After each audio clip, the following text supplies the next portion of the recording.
representing rates and unit rates using tables and graphs. So our IO, where students will be able to represent rates and unit rates using tables and graphs.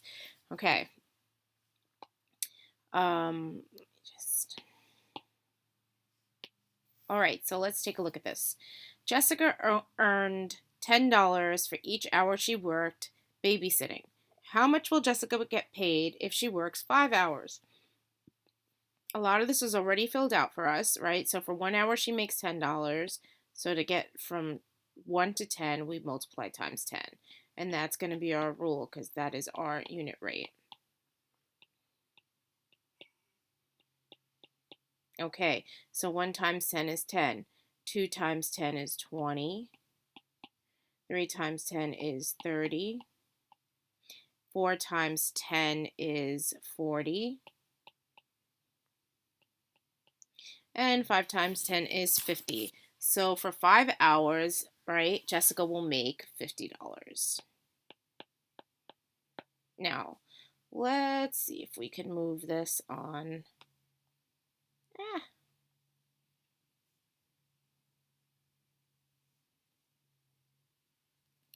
I want to try to move this. Move up. Ooh, Roxy is at full Roxiness. I've never used this program before, so I'm going to just try my best to move this up. Okay, so we have our values, and so we're going to assign our values to ordered pairs. So we talked today about some vocabulary with graphing, and we talked about ordered pairs,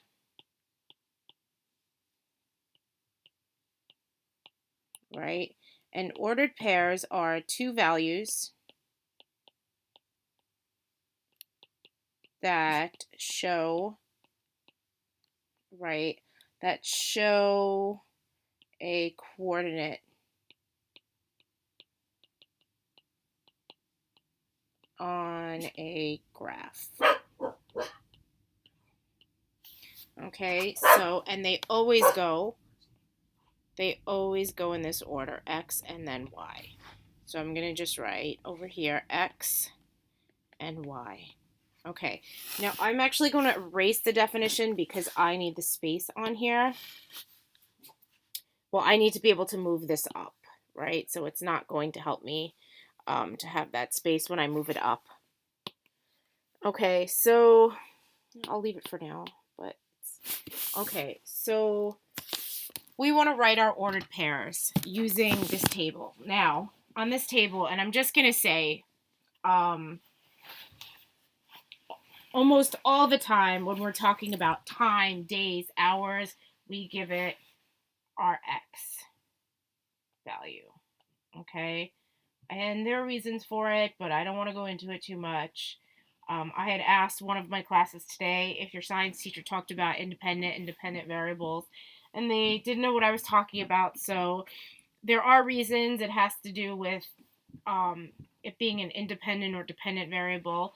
So x's are independent variables, and time is independent. Time moves, right, no matter what happens. And our y is dependent. It depends on what's happening with x. So every hour, right, there is money being made. It depends on how many hours, right? I'm not going to get too much into it, but I am going to put that x is hours, right? Jessica babysat, and that means y is going to be dollars earned. Okay, so to make our ordered pair, right, our ratio is actually going to fill out our ordered pair, and it's x and then y. So our x value is 1, and our y value is 10. Then for our next x value, it's 2, and our y value is 20. And we have an x value of 3, and a y value of, that should be 30. And it's always x and y, right? Your table might look different or be set up different, right? But your ordered pairs are always x and then y, right? And I need to move this up a little bit. And I already memorized the ordered pairs because I know it was by 10, right? And we had 4 and then 40, and we had 5 and 50. Okay, so we're talking about coordinates of x and y. So we're going to label our graph, and this is the x-axis, right? Our x-axis is the horizontal axis.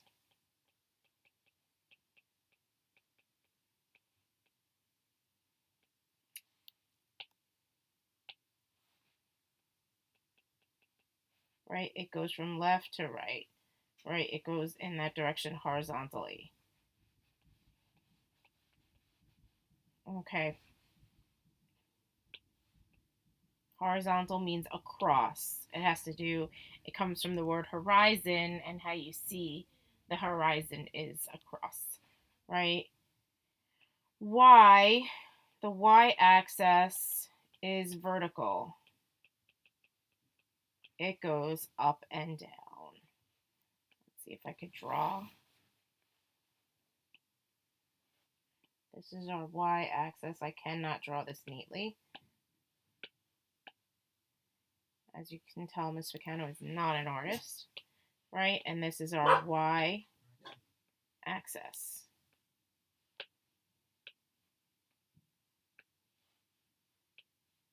Okay, I clicked on it. Maybe my pencil is dead.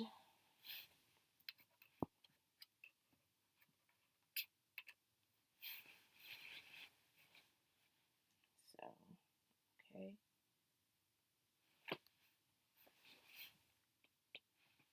And nothing is happening.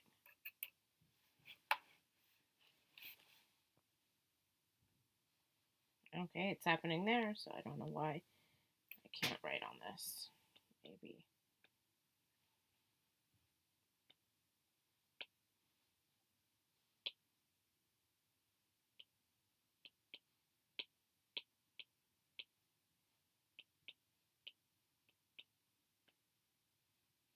Okay, I don't know why it's working sometimes and not working others.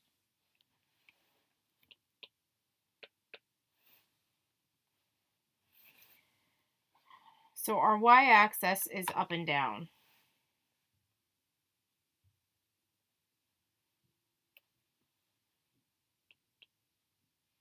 Let's see if we can erase this. That'll help. And it does not. I don't know why it won't let me write on that. But this is why. I'd like to put it on top of the arrow, but it is what it is. Right? I should be able to write over. I don't know why it's not letting me write there, but I'm going to continue on. Okay, so our y-axis, our x-axis. And I know we had our x-axis was represented. If you look at your table, it's hard for me to move up and down, right?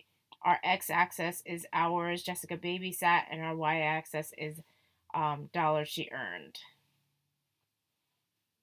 Okay, so I'm going to label that. And this is going to be hours, right? Just babysat.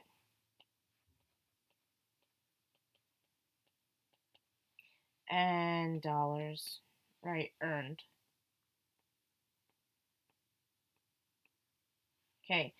And I don't want to, no, I do want to, you have to, when you're looking at your table, make sure that your X's are matching your Y's, right? Because your table could be set up not always with X on top or Y on the bottom. That's not the point of the table, right? You have to make sure, though, that your graph is matching your X and your x-axis where X is, and your Y is what's labeled on the table as Y.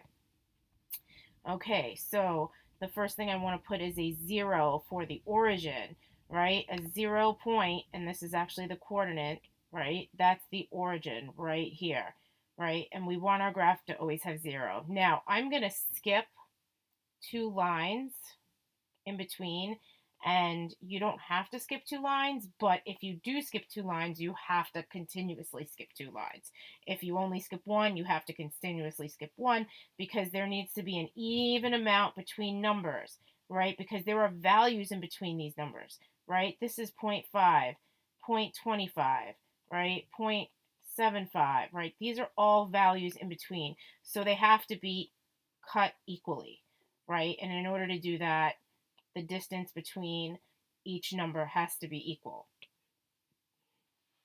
Okay, so I'm not going to count by ones here because look, if I counted by ones, even if I count just using one space, I'm never going to make it up to 50 on my graph, right? It's going to be too hard to get up to 50.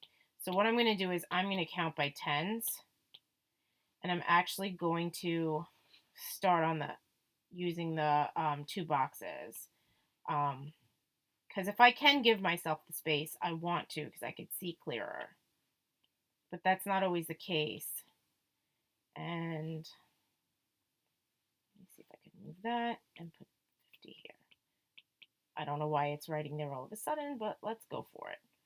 Don't question the powers of the computer.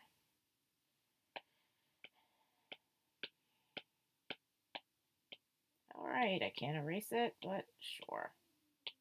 I'll take it.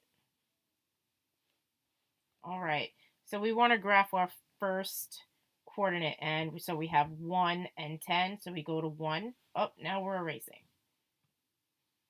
I guess it's just slow. I don't know. I've never really had a problem with this before, but I usually use Microsoft Word, and now I'm using something like Note something. Okay, so we go to our first coordinates. We have X, and then we have Y. So we go to X, so we go to the right to 1, and then we go up Y, right? Because X is vertical, X is going like that. Well, really, we go to the right first, right? And Y is going up and down. Well, really, we go up one. It's another conversation. All right, so we have 1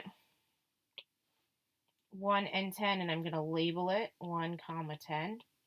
And our next coordinate is 2, so I go to the right 2, and then I go up 20 because the y coordinate is 20, and I label it 2, 20. Okay, and then I go to my next coordinate. I did this, and so I have 3. I go to the right 3, and I go up to 30. Okay, and so it's 3, 30. And I go to 4, I go all the way to the right to 4, and then I go up. I actually usually use my finger while I'm going up, and then I go to 40. Okay. Remind me not to use Notepad or whatever this is again. It is Microsoft, but it's not Word, and it does not work as nicely. Okay, and sorry, I forgot to put the 5 there. I'm going to go from 5 to 50. So I go X5, and I go all the way up to 50. And if I move this over, you can see that this is 50. Okay. All right, so I hope that that made some sense to you. We are going to look at another example.